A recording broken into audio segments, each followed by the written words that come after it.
যাচ্ছি শেখ হাসিনাকে ঠেকাতে মরিয়া চেষ্টা কি ঘটবে ডিসেম্বরে? আপনার প্রেডিকশন কি বলছে? জি, ধন্যবাদ আপনাকে। এবং বিষয় হলো যে আপনি যেটা লিখেছেন, শেখ হাসিনাকে ঠেকাতে মরিয়া সরকার চেষ্টা করে যাচ্ছে যাতে ঠেকানো যায়।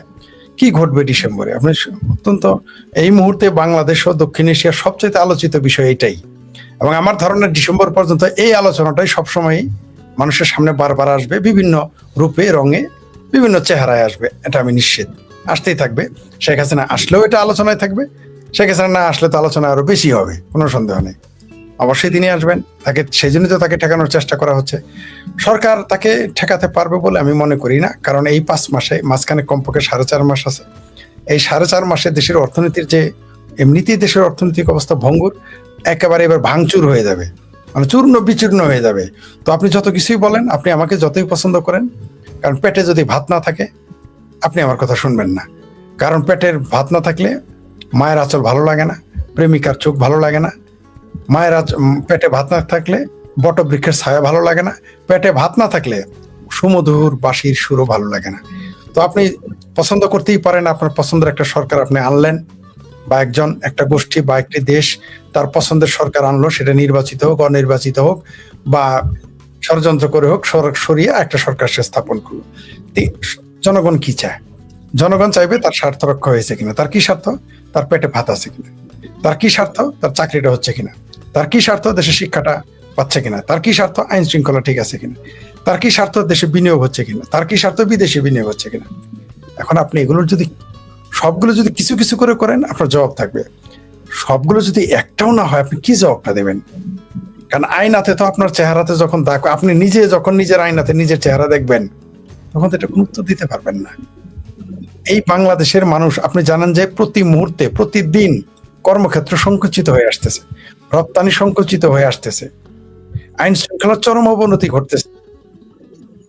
পাশাপাশি দেশে একই সাথে বেকারত্ব এবং জঙ্গিবাদ ও মৌলবাদ বৃদ্ধি পাচ্ছে। আপনি জানেন যে মালয়েশিয়া থেকে অলরেডি উগ্রবাদী চিন্তা চেতনা প্রচার করার কারণে ফেসবুকে বিদায় করে দিয়েছে, মিডল ইস্ট থেকে বিদায় করে দিচ্ছে এবং আরো দিবে। আর মিডল ইস্টের যে যুদ্ধের দামামা চলছে, সেটা তো থামার নয়, এটা চলমান।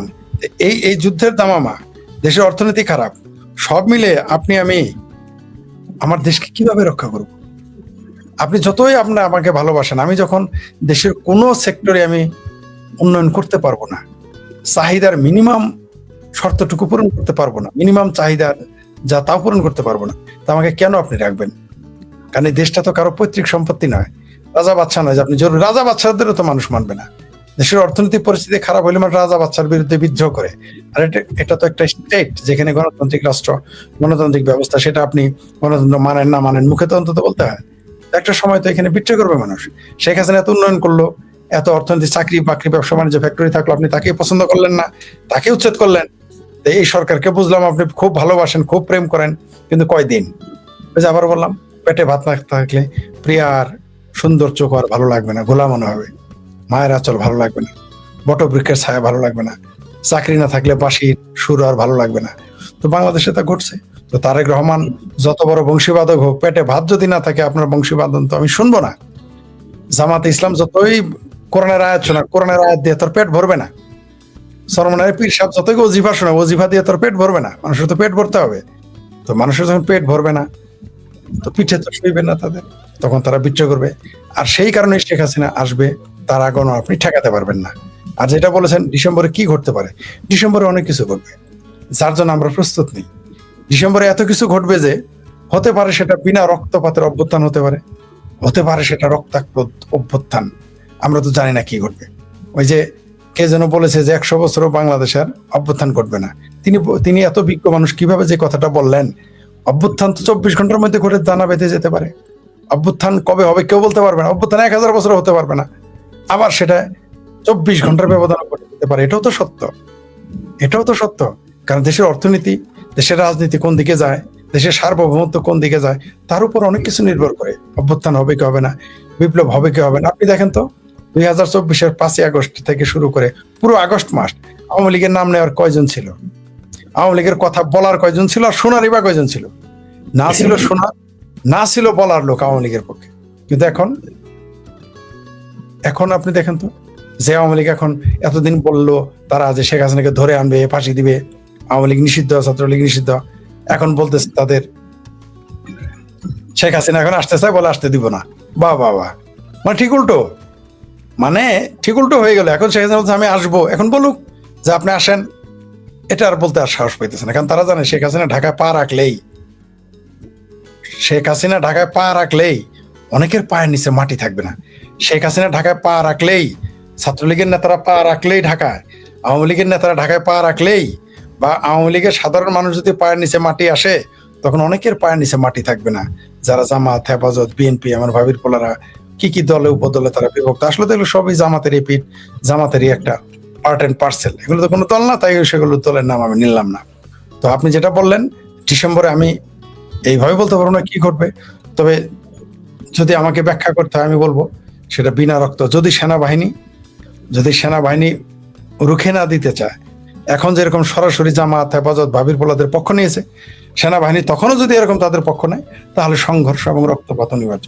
আর যদি তা না নেয়, তারা নিউট্রাল থাকে, তাহলে হয়তো খুব কম রক্তপাতে বা বিনা রক্তপাতে আওয়ামী লীগ, শেখ হাসিনা বাংলাদেশের মাটিতে পদার্পণ করবে, তাদের উত্থান ঘটবে, স্বাভাবিক পর্যায়ে দেশ চলবে, এটা আমার মনে হয়। জি,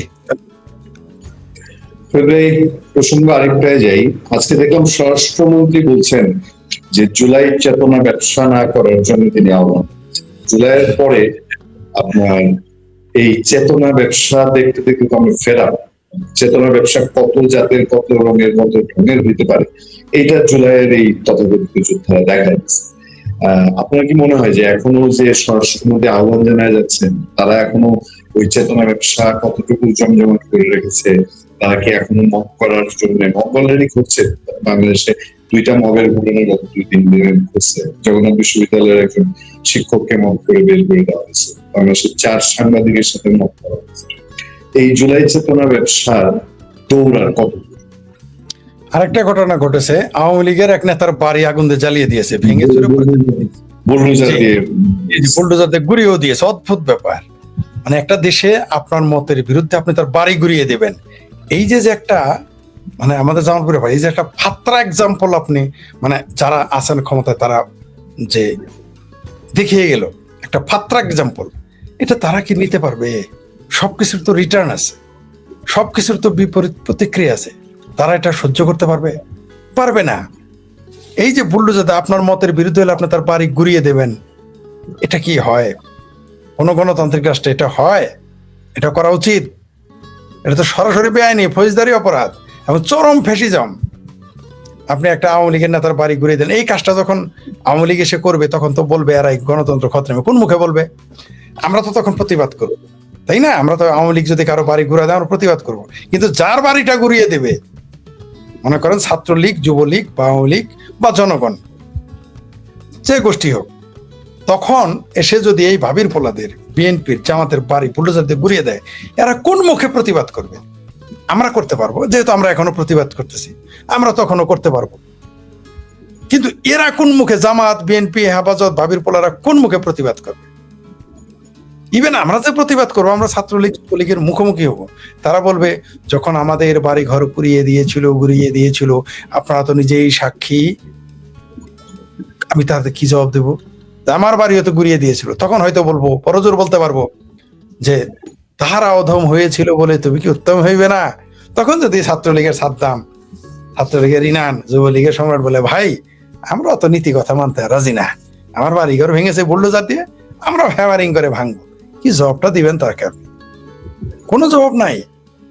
আর আপনি যেটা বললেন যে এখন দেশের যে অবস্থা, আরেকটা দেখেন, আপনি হয়তো শুনেছেন স্বরাষ্ট্রমন্ত্রী তো এটা বলেছে, আমরা সেই বিষয়টা না করি, এই কথা বলার মাধ্যমে, স্বরাষ্ট্রমন্ত্রীর এই কথা বলার মাধ্যমে জুলাই আন্দোলন ডেড, মারা গেছে। আপনি নিশ্চিত থাকেন স্বরাষ্ট্রমন্ত্রীর এই বক্তব্যের মাধ্যমে তথাকথিত জুলাই আন্দোলন মৃত। এখন এটা যেমন মনে করেন যে আমরা বলি না মৃত সন্তান প্রসব করলে যা হয়, আপনি অনেক পরিশ্রম করলেন, অনেক কষ্ট ভোগ করলেন, অনেক ত্যাগ তিতিক্ষায় আপনি থাকলেন, কিন্তু কি হলো ফলাফল? আপনার যে নারীটি সন্তান প্রসব করলো সেটা মৃত। তো এই জুলাই তথাকথিত এই স্বরাষ্ট্রমন্ত্রী, এই মুসলেখা স্বরাষ্ট্রমন্ত্রী ঘটনায় তো এটাই প্রমাণ হয়। তারাই বলতেছে জুলাইয়ের চেতনার ব্যবসা করে না। আমরা বললে তো দোষ হয়ে যেত। আমরা যদি বলি যে জুলাইয়ের চেতনা বন্ধ করে, আমাদের বলবে আওয়ামী লীগের দোষ। আমরা যদি বলি জুলাইয়ের চেতনা আর কত করবা, আমাদের বলবো আমরা হইলাম ভারতের দোষর। আমরা যদি বলি জুলাইয়ের চেতনা থামা, বলবে এরা ইহুদির দোষর।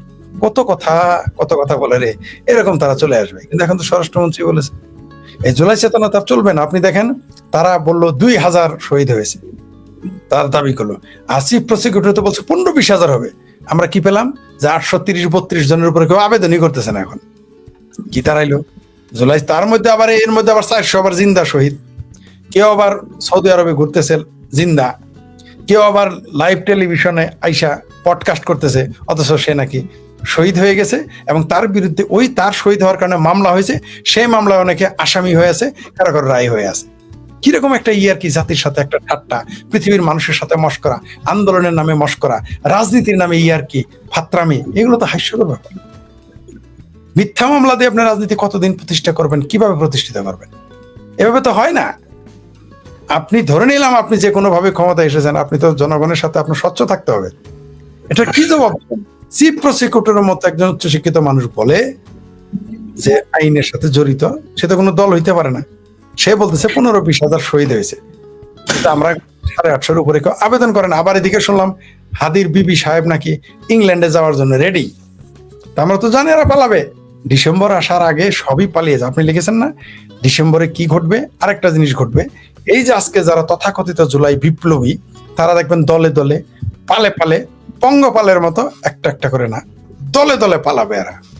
আপনি এটা নিশ্চিত থাকেন। এরা না পালিয়ে এদের উপায় নাই, কারণ তারা এত অন্যায় করেছে, এত বিচার করেছে, তারা ক্ষমাও চাইতে পারবে না, তাদের কেউ ক্ষমাও করবে না, এত অপরাধ তারা করে ফেলেছে।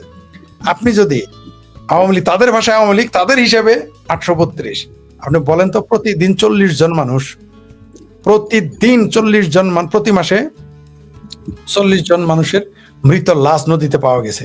এদের 40 জনের 30 জনই তো আওয়ামী লীগের মানুষ। এই হিসাব আপনাকে দিতে হবে না? এই 22 মাসে প্রতিদিন 40 জন করে হিসাব করে তো পত্রিকা এসেছে।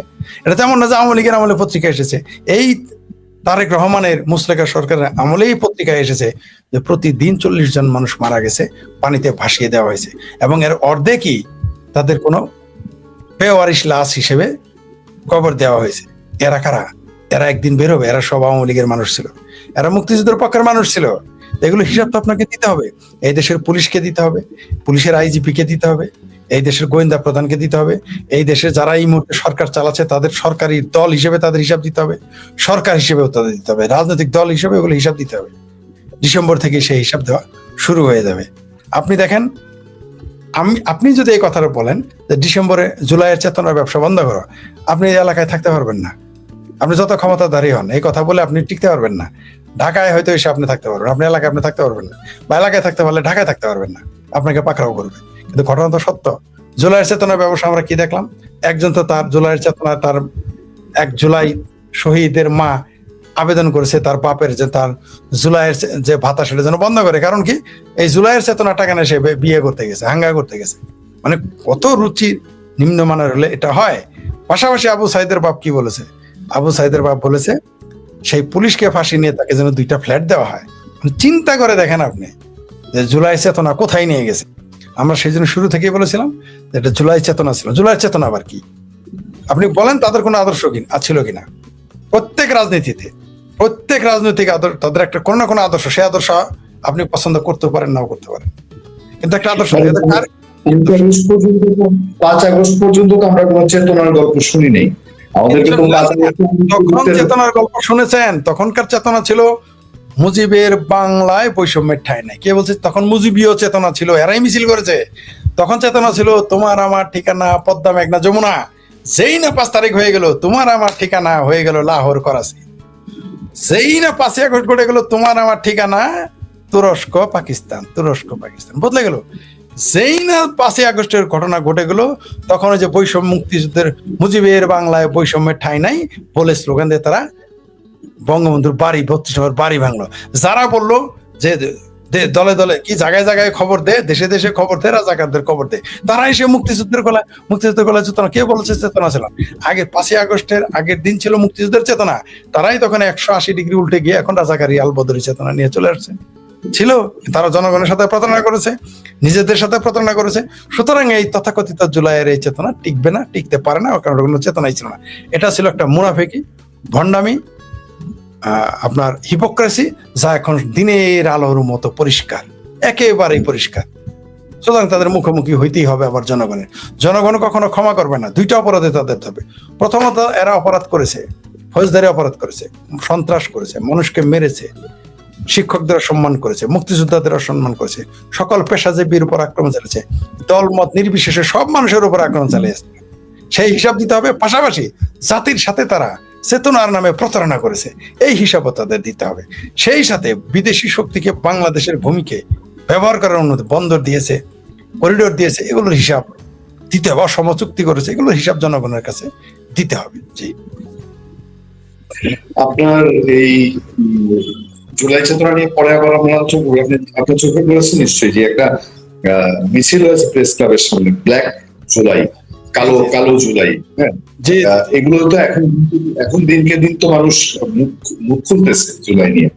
যাই হোক, আমরা ইন্টারন্যাশনাল ইস্যু নিয়ে একটু কথা বলতে চাই। ইন্টারন্যাশনাল ঠিক না, আন্তর্জাতিক পলিটিক্স আমাদের দেশের জন্য এখন ভারত, আমেরিকা এবং চীন, তিনটা দেশই খুব গুরুত্বপূর্ণ হয়ে পড়ছে।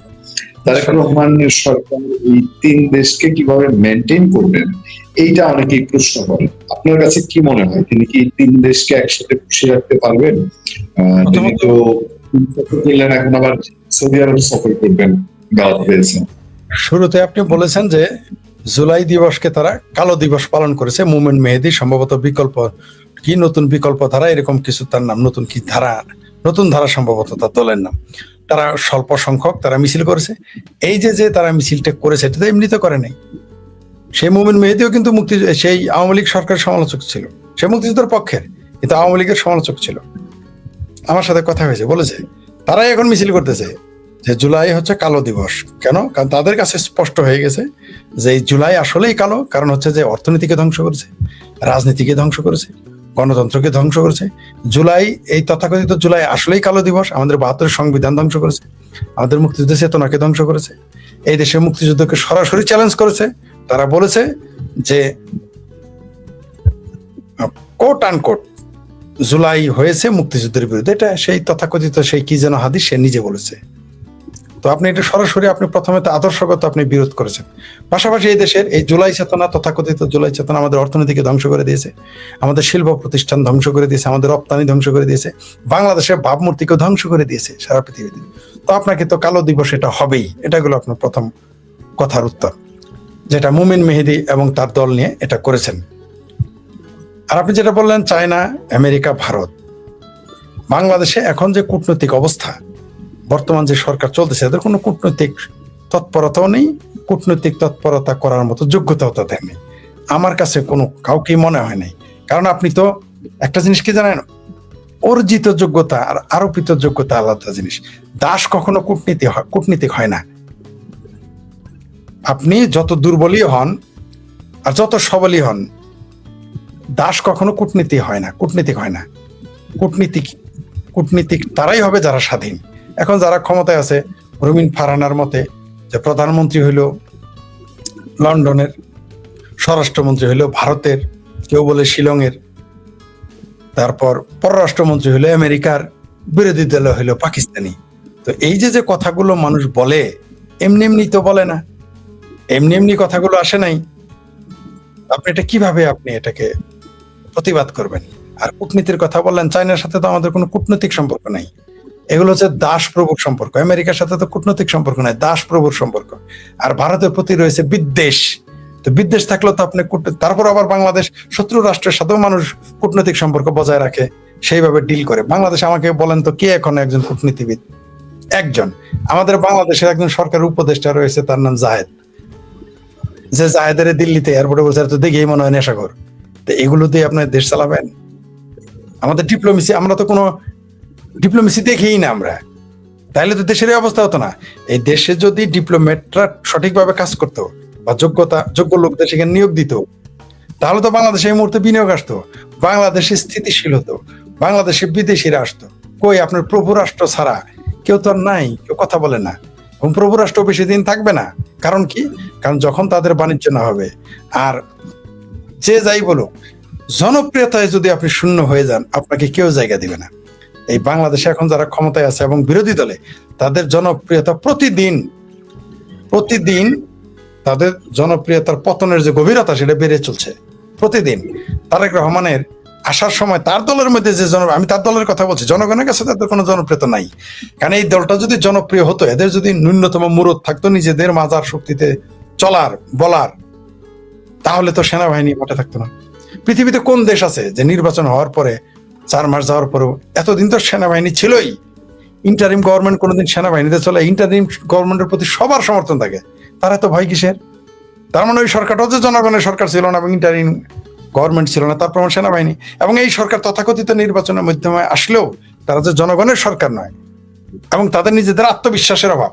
আমি শেখ ফরিদ যদি কোনোদিন ক্ষমতায় যায়, আমি তো একদিন সেনাবাহিনী থাকতে দেবো না। আমার সরকার চায় থাকুক, চায় না থাকুক, কারণ কোন নির্বাচিত সরকারকে সেনাবাহিনী খুঁটিতে তার করায় রাখবে, এটা তো তাদের জন্য লজ্জার। অবশ্য কার কাছে বলা যায়, তো লজ্জাই নাই। কারণ লজ্জাই যদি থাকতো, তাহলে তো আওয়ামী লীগ আর ছাত্রলীগ নিষিদ্ধ করে নির্বাচন করতো না, শুধু এখানেই খানতো না। তারা এও বলতেছে স্থানীয় নির্বাচনে আওয়ামী লীগ সমর্থিত এবং আওয়ামী লীগের লোকদের নির্বাচন করতে দিবে না, মানে খালি বিল্ডে গোল দিতেছে। অর্থাৎ ভাই, আগে দল ঘোষণা করে দিলে তো যে তোমার তারেক রহমান ঘোষণা করে দেখ যে বিএনপির এত পার্সেন্ট চেয়ারম্যান, জামাতের এত পার্সেন্ট চেয়ারম্যান, আমার ভাবির পোলাদের জন্য এত পার্সেন্ট, আগে এটা ঘোষণা করে দেখ। তো এগুলো তো মানুষ দেখতেছে। তার মানে কি, এদের মাথার জোর নাই, এদের মুরুদ নাই, এদের গণতান্ত্রিক না যোগ্যতা আছে, না গণতান্ত্রিক আগ্রহ আছে। এগুলো মিথ্যা কথা। এরা অর্থাৎ এই 2024 সালের 5ই আগস্টের পরে এই তথাকথিত জুলাই আন্দোলনের যারা পৃষ্ঠপোষক এবং জুলাই আন্দোলনকারী, তারা প্রমাণ করে দিয়েছে যে এরা কেউ গণতান্ত্রিক নয়। এরা শুধু মুক্তিযুদ্ধ বিরোধী যে তা নয়, এটা তো প্রমাণিত। এরা মুক্তিযুদ্ধ বিরোধী, এরা শুধু মুক্তিযুদ্ধের চেতনা বিরোধী না, এরা সরাসরি মুক্তিযুদ্ধকে চ্যালেঞ্জ করেছে, এরা সরাসরি 72 সংবিধানকে চ্যালেঞ্জ করেছে, এরা সরাসরি আমাদের মুক্তিযুদ্ধের শহীদদের সংখ্যা নিয়ে চ্যালেঞ্জ করেছে। তার মানে কি, এরা মুক্তিযুদ্ধ বিরোধী। এখন আপনি অন্তত গণতান্ত্রিক এটা তো দাবি করবেন, সেটা তো আপনি পারেন নাই। কারণ বাংলাদেশে এই মুহূর্তে 5 থেকে 6 কোটি মানুষ আওয়ামী লীগের সমর্থক, আপনি সেই দলটাকে নিষিদ্ধ করে দিয়েছেন। যে দলের সমর্থক 5-6 কোটি, আপনি তাকে নিষিদ্ধ করে গণতান্ত্রিক প্রক্রিয়া কিভাবে আপনি চালাবেন? আর এটা তো আপনি তাহলে গণতান্ত্রিক নন। আপনি স্থানীয় নির্বাচনেও আপনি অংশগ্রহণ করতে দিবেন না আওয়ামী লীগকে। তার মানে কি? তার মানে হলো আপনি গণতন্ত্রে বিশ্বাস করেন না। এগুলো আপনাদের মুখের কথা, বাজে কথা, এটা ফাত্রামি ছিল। এই যে গণতন্ত্রের জন্য আন্দোলন, কোটার জন্য আন্দোলন, মিথ্যা কথা। তারা কোটা বিরোধী আন্দোলন করেছে, আজকে 63% কোটা। কোথায় কোটা নেই? তারা কোটার বিরুদ্ধে আন্দোলন করে। অর্থাৎ আপনি বললেন যে আমি চা খাবো না, এর বিরুদ্ধে আপনি আন্দোলন। আপনি এসে চা না, কফি সহ খাওয়া শুরু করলেন, পাল্টিতে চা খান। কিন্তু মিথ্যা কথা। জনগণের সাথে ধোকা, নিজের সাথে ধোকা, জাতির সাথে ধোকা, পৃথিবীর সাথে ধোকা। এই ধোকাবাজ কতদিন ক্ষমতায় থাকবে? ধোকাবাজ দিয়ে করে আপনি শোনেন, ছলে বলে কৌশলে আপনি ক্ষমতায় থাকতে পারবেন, বলেও থাকতে পারবেন, কৌশল থাকতে পারবেন। শুধু ছলে কি থাকতে পারবেন? এরা তো ছল, শুধু ছল করে আপনি ক্ষমতায় থাকতে পারবেন না। পৃথিবীর ইতিহাসে এটা নাই। বরং এই 4 মাসে বিএনপি, আমি বলছি না সারা বাংলাদেশে, আমি আপনাকে লিখিত দিতে পারি, আপনি নিজেও বা এখানে যারা দর্শক আছেন, 4টি জেলা, আপনি বাংলাদেশের 64 জেলার যে কোনো 4টি জেলা আপনি গবেষণা করেন, মাত্র 7 দিন আপনি খোঁজ নেন, খবর নেন যে বিএনপি 2024-এর এই 12ই ফেব্রুয়ারির পরে ক্ষমতায় আসার পরে তাদের জনপ্রিয়তা কতটুকু নেমেছে আপনি দেখেন তো। আগামী আর 4 মাসে এই সরকার তো কোনো জনপ্রিয়তাই থাকবে না। শেখ হাসিনা যদি ঘোষণাও না দিত, 27 সালে এই সরকার পড়ে যেত। শেখ হাসিনা, তিনি ঘোষণা করেছেন, জননেত্রী শেখ হাসিনা বলেছেন তিনি ডিসেম্বরে আসতেছেন।